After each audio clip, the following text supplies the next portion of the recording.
আমার আগে টুকু ভাই বলে গেছেন যে আপনারা জানেন যে এইখানে আমাদের এই মাছগুলা ২ নির্বাচন এলাকায় এটা আগে একসময় আওয়ামী লীগের ঘাঁটি ছিল।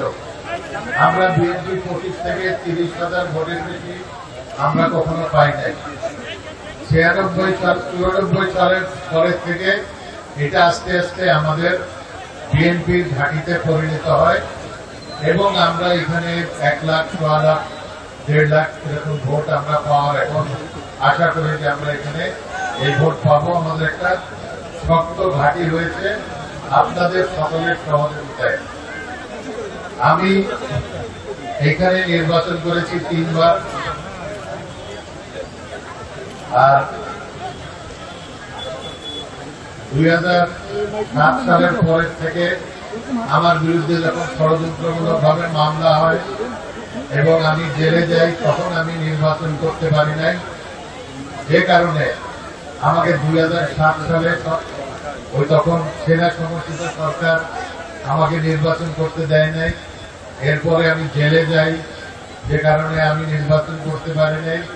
তখন আমার দল যেহেতু তেমন কোনো প্রার্থী ছিল না, আমাদের জাতীয় পার্টি থেকে আসা একজন সাবেক মন্ত্রী ওনাকে নমিনেশন দেয়।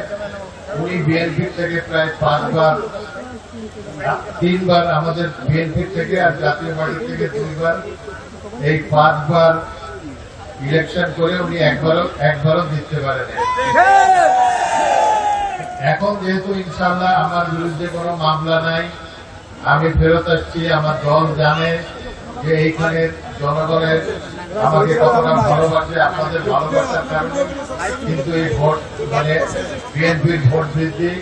তা আপনারা নিশ্চিন্তে থাকতে পারেন যে আমার যেহেতু এখন কোনো মামলা নাই, আমি যদি নমিনেশন চাই দল আমাকেই দেবে, আমাকে বাদে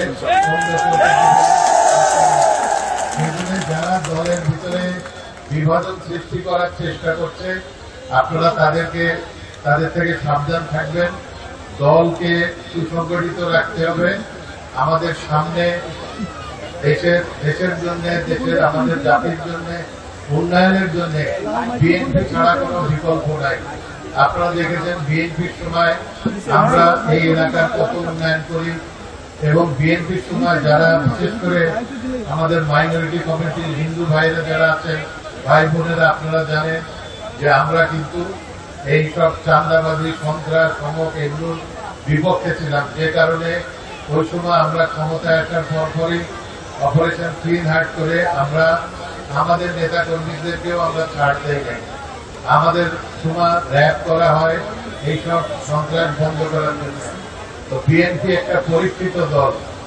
আর নয়ন যেরকম বললো জামাত ইসলামের কথা, জামাত ইসলাম কে আসলে যেহেতু তারা একটা ইসলামিক দল, আপনারা জানেন যে ভারত তাদেরকে পছন্দ করে না, আমেরিকা তাদেরকে পছন্দ করে না।